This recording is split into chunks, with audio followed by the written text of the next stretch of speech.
인건비인데요. 이 인건비는 저희 회계법인으로 문의가 제일 많이 들어오는 항목입니다.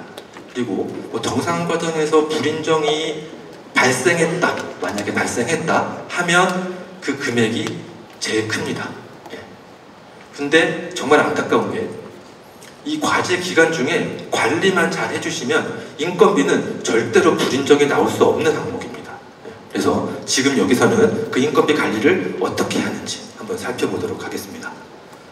우선 인건비는 당연히 연구자여야겠죠. 참여하시는 연구자 쓰실 수 있고요. 그리고 비영리기관 같은 경우에는 그쪽 실제 연구부서에 소속된 근접 지원 인력이 있습니다. 이 행정을 지원해주는 인력인데요. 대학교 3단 직원이나 출연연의 연구관리팀 이런 직원들이 아니라 실제 연구실에 소속돼서 행정을 좀 보조해주시는 인력들을 근접 지원 인력이라고 하는데 그분들까지 인건비를 이 직접비로 사용하실 수 있고요. 그리고 그 인건비에는 급여, 연봉 총액, 그리고 기관이 부담해야 될 4대 보험금, 그리고 1년 이상 재직자의 퇴직급여, 여기까지 직접비 인건비로 사용하실 수 있습니다. 또 대상 기간은, 사용할 수 있는 기간은 당연히 과제에 참여하는 기간 동안일 거고요. 지금까지가 말씀드린 게 누구에게 얼마를 줄 수 있느냐라는 내용인 거고, 그러면 누구에게 얼마를 줄 수 있느냐는 알겠는데 어떻게 줘야 되느냐 라고 했을 때 나오는 개념이 인건비 계상률입니다. 이 인건비 계상률 산식을 아래에서 보시면 전체 급여가 분모에 들어가 있고요. 해당 월 급여 총액이 분모에 들어가 있고, 분자에는 그 연구개발 과제에서 지급하는 급여가 분자에 들어가 있습니다. 조금 개념이 오시나요? 그리고 이 인건비 계상률은 정부 출연연이나 전문연구소들은 연 단위로 관리하도록 했고요. 인건비 계상률을 또 나머지 대학이나 영리기업, 기타 비영리기관들은 월 단위로 관리하도록 했습니다. 그리고 그렇게 인건비 계상률을 관리된 거는 그 해당 회계연도, 매년도 회계연도 종료일까지 연구비 관리 시스템에 반드시 등록을 해주셔야 됩니다. 여기까지가 인건비 계상률이고요. 근데 이 인건비 계상률 산식만 보시면 좀 개념이 좀 잘 안 다가오실 수 있어서 뒤에서 조금 더 말씀을 드리면, 참여 인력의 연봉을 100으로 할 때 해당 연구개발 과제에서 참여 인력에게 지급될 인건비의 비율을 인건비 계상률이라고 합니다. 그냥 예를 들어서 수치로 말씀을 드리면 월 급여가 500만 원이다 라고 했고요. 어떤 연구자의, 이런 연구자의 월급여가 500만 원인데 RCMS에서 그 월에 계산하고 사용 등록한 이체 받으신 금액이 만약에 100만 원이다 이렇게 하시면 인건비 계상률은 20%인 겁니다. 이제 느낌이 오시죠? 그래서 그리고 또 이렇게 인건비 계상률을 하실 때는 그냥 세전 급여액만 하시면 됩니다. 뭐 4대 보험 부담금, 퇴직급여 다 사용하실 수 있긴 한데 이것들이 분자 분모에 들어가면 막 순환참조 걸릴 수 있어요. 머리 아프실 수도 있거든요. 그래서 관리 차원에서 인건비 계상률은 급여만으로 하고, 대신 실제 사용은 그렇게 계상률이 된 거에 필요한 금액에 반영해서 사용할 수 있다. 이 부분이 맨 아래쪽에 나와 있는 뭐 계산 방법이니까요. 참고해 주시고, 그리고 이제 인건비 계상률에 대한 개념을 어느 정도 잘 이해하셨던 분이라면 이 계상률에는 한도가 있거든요. 이 한도가 몇 %가 될까요? 그렇죠. 당연히 100%입니다. 어떤 분의 급여가 500만 원인데 정부가 인건비를 600만 원 지원해 줄 이유는 없잖아요. 지원해 줘서도 안 되고요. 그래서 인건비 계상률의 한도는 최대 100%인 겁니다. 100%까지만 계상하실 수 있고, 근데 이렇게 쭉 보시면 이 출연연이나 전문생산기술연구소는 연 단위로 130%라고 나와 있긴 해요. 규정에. 요 내용은 왜 쟤네는 500만 원 연구자 막 700만 원씩 가져가는 거 아니야? 막 이렇게 생각하시면 안 됩니다. 그런 내용은 전혀 아니고요. 이 출연연, 전문연은 대부분들이 공공기관인데 정부에서 인건비를 다 지원해주지 않습니다. 이 연구개발 과제를, 국가 연구개발 과제를 따로 수주해서 진행하지 않으면 인건비 확보가 100%가 다 되지 않는 기관들이어서요. 그 기관들의 운영을 하려면 100%를 한도로 두면 운영이 잘 되지가 않거든요. 어떤 버퍼의 개념으로 130%를 두고 있고, 실제 인건비 사용은 똑같이 100%까지만 하도록 하고 있습니다. 매년 과기부에서 감사를 하고 있으니까 이 부분에 대해서 어떤 의심을 좀 하지 마시고, 어쨌든 인건비 계상률의 한도는 100%다. 월 단위로 이렇게 관리하셔야 된다. 이렇게 기억을 해주시길 바라겠습니다. 그리고 제가 인건비 이렇게 계상률 좀 개념이 처음에는 다가오지 않아서 요거를 좀 이렇게 좀 길게 막 설명을 드리는데, 이렇게 막 설명을 하다 보면 연구비에서 인건비를 현금으로 사용할 수 있는 걸 너무나 당연하게 생각하시는 분들이 대부분이세요. 예. 근데 그렇지 않습니다. 정부 연구개발비로는 현금 인건비를 지원해주지 않는 게 원칙이라고 보셔야 됩니다. 그게 원칙입니다.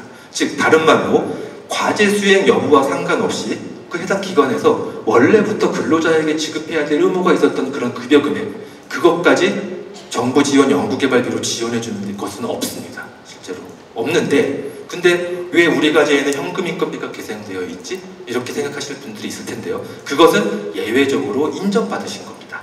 예. 그래서 그 예외적으로 인정받은 내용들이 이 가운데 있는 표입니다. 그래서 이 표가 뭐 현금 계산 가능 여부라고 해서 나와 있으니까 뭐 당연히 된다는 표로 보지 마시고, 예외적으로 이럴 경우에는 현금 인건비를 사용하실 수 있다. 예. 인건비 이렇게 보시면 되고요. 그래서 또 비영리 기관부터 보시면 불가능해. 대학교 교수님들 인건비 당연히 불가라고 되어 있어요. 예. 교수님들은 학교법인에서 다 월급 받으시거든요. 그렇기 때문에 연구개발 과제에서는 대학교 교수님들 인건비가 현금으로 계산될 수가 없습니다. 동일한 논리로 영리기관도 마찬가지입니다. 하지만 이 국가연구개발혁신법에서 정하고 있는 두 가지가 있는데요. 중소중견기업의 신규 채용 연구자, 그리고 이 연구산업진흥법에 따라서 이 등록된 전문연구사업자가 있습니다. 예. 여기에 소속된 사람의 인건비는 전부 다 현금 계산을 하실 수 있습니다. 이 두 가지는 전 부처 공통사항입니다. 전 부처 공통사항이어서 이 두 가지 요건에 해당하는 연구자에 대한 인건비는 현금으로 계산이 가능하다. 예, 그래서 대부분 아마 여기서 현금 인건비를 계산하셨을 거고요. 또 그 아래에 보시면 중앙행정기관의 장이 인정하는 경우에도 또 가능하다라고 되어 있는데요. 이 부분은 각 부처별로 조금씩 다르게 운영을 하고 있습니다. 그 내용을 이어서 말씀을 드리면, 예, 산업부, 지금은 이제 뭐 산업부니까 이 산업부 내용만 보시면 앞서서 처음으로 말씀드렸듯이 신규 채용하는 그 연구자 인건비 금액만큼 기존 참여 연구자의 인건비를 계산할 수 있도록 산업부가 했습니다. 이거는 어떻게 보면 정말 큰 베네핏입니다. 한번 다른 부처들 꼭 한 번씩 읽어보시면 이런 조건이 있는 부처는 없습니다. 예, 그렇기 때문에 요거 연구비 사용하실 때 꼭 주의해 주셔야 된다, 이렇게 보시고요. 나머지는 꼭 한 번씩 참고 이렇게 읽어봐 주시면 나중에 다른 부처 사업할 때도 도움이 되실 거고요. 이 아래에 보시면 코로나 대응 지원 지침이 2023년도로 종료가 됐습니다.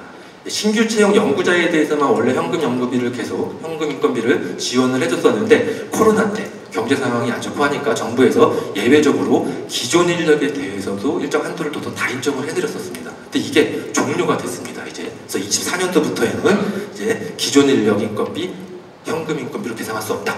예, 요거 주의 좀 해주시고요. 예, 또 인건비에서 주의해야 될 부분 중에 하나가 요거는 제가 매번 강조를 좀 드리는데 건수는 없지만 외부 인건비 사용하실 때 좀 주의하셔야 됩니다. 이 외부 인건비라는 걸 보시면 연구개발기관에 소속되어 있지 않으나 당의 연구개발 과제에 참여한다. 저 옆에 계신 분처럼 좀 물음표가 들어오진 않으시나요? 예, 좀 이상하진 않으시나요? 예, 상당히 예외적인 경우입니다. 예, 그리고 이 외부 인력이 점점 많아지시면요. 예, 왜? 전문기관이나 위에서 볼 때는 굳이 왜? 이 연구기관의 연구개발 역량이 없어? 왜 외부 인력이 이렇게 많이 들어오지? 예, 보안의 문제도 있고 성과물의 문제도 있는데, 예, 이 외부 인건비 계상은 상당히 예외적인 겁니다. 하지만 이 외부 인건비를 사용하는 거에 대해서 현재 협약 변경의 통보라든지 뭐 이런 내용이 전혀 없습니다. 승인사항으로 되어 있지 않습니다. 그렇다 보니까 기존에 잡혀있던 현금 인건비 예산을 가지고 막 외부 인건비로 쓰시려고 하시는 기관들이 꽤 있으세요. 그런 제한 조건이 현재 없거든요. 하지만 나중에 크게 문제되실 수 있습니다. 그렇기 때문에 꼭 외부 인력으로 꼭 바꿔서 하셔야 되겠다라고 하면 전문기관하고 꼭 협의 한번 해보시고 진행을 해주시면 되고, 어쨌든 외부 인건비를 사용하실 때도 그래서 상당히 제한사항이 많습니다. 우선 그 해당 외부 인력이 다른 기관에 소속되어 있다라고 하시면 그 외부 인력 소속자 대표자한테 다 허락을 받으셔야 되고요. 또 실제 돈 주실 때도 그 개인한테 직접 주시면 다 불인정됩니다. 해당 기관에 통보하고 기관 통장으로 보내주셔야 됩니다. 예. 그리고 뭐 산업부는 아마 비영리 기관에 소속된 자만 외부 인력으로 계상하실 수 있을 거니까요. 혹시라도 이거 참고해 주시고, 다음은 영리기관 현금인건비 사용할 때 요때도 좀 주의하실 게 있는데, 영리기관 같은 경우에는 현금인건비 예산이 확정됐으면 확정된 금액이 변경될 때 늘어나든 줄어들든 다 승인받으셔야 됩니다. 전문기관의 승인사항이다. 이거 주의해 주시고, 다음은 인건비 자계자 이체 요거는 이제 자계자 이체가 허용이 되는 항목이 대표적인 게 인건비입니다. 자계자 이체 다들 아시나요? 자계자 이체. 어떤 필요에 의해서 기업이 연구기관이 먼저 연구개발비를 지급을 하고요, 거래처에. 그래서 관련된 증빙들 다 모아서 RCMS에 등록하고 기업 계좌로 돈을 받아오는 게 자계자 이체인데요. 요거는 원칙적으로 RCMS에서 거래처에 직접 지급이 원칙입니다. 근데 예외적으로 인정을 해주는 거여서 그 대표적인 항목이 인건비입니다. 인건비는 RCMS에서 직접 연구원에게 급여가 이체되기 시작하면 기업 인사 담당자 머리 아플 거고요. 기관 부담금 어떻게 안분해야 될지도 모르겠고, 그 연구자, 돈 받는 사람은 더 기분이 나쁘실 겁니다. 내 월급 500만 원인데 200만 원은 RCMS에서 들어오고 막 200 몇십만 원은 회사 계좌에서 들어오면 별로 기분이 안 좋을 수도 있거든요. 그래서 인건비 같은 경우는 자계자 이체를 허용하는 대표적인 항목인데, 그때 그렇다고 급여를 회사에서 먼저 직원에게 주지도 않았는데 먼저 이체해 가시면 안 된다는 겁니다. 자계자 이체 할 때 선이체는 안 된다. 요거 선이체 하시면 나중에 문제 되실 수 있거든요. 요거는 이제 국가연계발 혁신법에서 이렇게 규정을 했고, 산업부에서는 그 선이체 그 기간을 이제 뭐 3주로 현재 두고는 있습니다. 그래서 그 3주의 여유는 있지만, 그냥 여기서는 직원에게 먼저 급여 주시고 나서 급여 이체를 해가십시오. 자계자 이체를. 그게 제일 안전하십니다. 꼭 그렇게 해주시기 바라고. 그리고 이 자계자 이체는 이렇게 예외적으로 허용된 인건비 이런 정도만 되는 거지 장비 재료비는 안 되시는 거예요. 하시려면, 불가피하게 하시려면 전문기관 승인사항입니다. 전문기관에서 오케이 해줘야지만 이체가 되십니다. 참고해 주시고요. 그래서 여기까지 이렇게 인건비 개념을 말씀을 드리고 끝낼 수도 있기는 한데, 인건비를 시간 많이 지났네요. 근데 처음 하시는 분들이면 이렇게 또 잘 개념을 아직까지 못 잡으시는 분들도 있으세요. 그래서 제가 조금 더 길게 말씀을 드리면, 이 연구개발비의 흐름이라고 해서 한번 장표를 이번에 만들어 봤습니다. 장비 재료비나 연구활동비는 해당 거래처로부터 물품을 공급받거나 용역을 제공받고 나서 다 됐으면 그 사용한 실제 사용 금액만큼을 RCMS에 등록하고 청구를 하고요, RCMS에서 해당 거래처로 직접 대금을 이체해 주는 겁니다. 인건비는 어떻게 될까요? 인건비는 우리 근로자가 급여를 제공하면 이 과제 수행 여부와 상관없이 원래부터 급여는 주셔야 되는 거잖아요, 기업은. 그렇기 때문에 급여는 그냥 주는 거고, 그때 연구개발비로는 어떻게 하는 거냐? 그 실제 준 급여에다가 인건비 계상률만큼을 반영해서 RCMS에 청구하시는 겁니다. 그러면 RCMS 다시 자계자로 받아오시는 거고요. 그러면 약간 더 개념이 다가오셨을 텐데, 여기서 조금 더 개념을 한 번 더 들어가시면, 그냥 정산할 때는 인건비 적정성을 어떤 포인트로 보는 거냐, 요거를 이해하시면 더 빨리 이제 확실하게 이해하실 수 있습니다. 우선 RCMS에 등록된 인건비, 이제 매월 이제 등록해서 가져가시는 인건비 있잖아요. 그 인건비가 있을 거고, 그리고 실제 그 참여 연구자의 급여에 그 해당 월의 인건비 계상률을 반영해서 어떤 평가된 금액, 그 두 가지가 있을 것입니다. 그 두 가지를 비교했을 때 그 평가된 금액이 RCMS에서 등록하고 가져가시는 금액보다 같거나 커야지 됩니다. 숫자로 말씀을 드리면, 이제 아까 전 그 500만 원 연구자라고 하면 월 실제 회사로부터 계속 500만 원을 받으세요. 근데 RCMS에는 매월 100만 원씩 이제 등록해서 계속 연구비를 가져가시고 계신 겁니다, 기업에서. 이때 인건비 계상률이 20%로 등록이 되어 있었다라고 하면 500만 원에 20%니까 100만 원. 오케이입니다. 근데 인건비 계상률이 10%로 등록이 되어 있습니다. 그러면 500만 원의 10%는 50만 원이잖아요.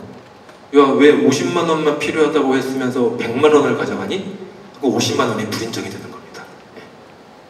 이렇게 보시면 됩니다. 그리고 뭐 반대로 오히려 인건비 계상률이 뭐 40%다 이렇게 되면 거의 없겠지만 차이가 나는 경우는, 그러면 평가되는 금액은 200만 원인 거잖아요. 그러면은 큰 문제가 없습니다, 정상 과정에서는. 요 개념을 보았을 때 그러면 우리는 인건비를 관리할 때 어떤 걸 관리해야 되느냐? 실제 그 참여 연구자의 급여 500만 원은 고정된 값이잖아요. 그 금액이 나중에 바뀔 일은 없습니다. 예. 그 500만 원은 고정값이기 때문에 결국에 여러분들은 인건비 계상률과 RCMS에 등록되는 인건비 그 두 가지를 관리를 하시는 겁니다. 그래서 여기 보시는 이 엑셀표가 저희가 항상 배정이 되거나 최종 정산 절차 하기 전에 항상 같이 배포해드리는 엑셀표인데 네, 여기에 넣고 저희가 이거를 채워서 막 여러분들 괴롭히려는 게 아니라 나중에 꼭 관리 한번 해보셔라. 매월 이거를 매월 이렇게 등록하시다가 보면 어느 달에 한도 초과가 나오는 경우도 있거든요. 그때 바로 인건비 계상률을 변경하시는 겁니다. 마지막으로 말씀을 드리면 과제 기간 중에 참여 인력이 바뀔 때 그리고 인건비 계상률을 변경을 해야 될 때 그때 적시에 등록만 해주시면 인건비에서는 절대 불인정이 나오지 않습니다. 예, 이게 과장 관리의 핵심입니다. 뭐 여기 또 인건비 관리 핵심 나오는데요. 요거는 뭐 한번 눈으로 보시고요. 참여 인력 관련 변동사항 전문기관의 통보나 승인 반드시 해당되는 요건이면 해야 된다. 여기 나와 있고요. 또 현물 인건비 꼭 현금 인건비랑 동일하게 예, 꼭 관리를 해주시길 바라겠고요. 또 개인별 인건비 계상률 한도 이 100%는 지금 수행하고 계신 과제가 만약에 그 하나인데 여러 개의 과제를 동시에 수행하고 있는 연구자가 있으면 모든 국가 연구개발 과제를 다 통틀어서 인건비 계상률은 월별로 100%가 넘으시면 안 됩니다. 여기서 연구개발 사업 좀 많이 해보시는 분들은 또 이렇게 생각하실 수도 있거든요. 너 이거 어떻게 할 거야?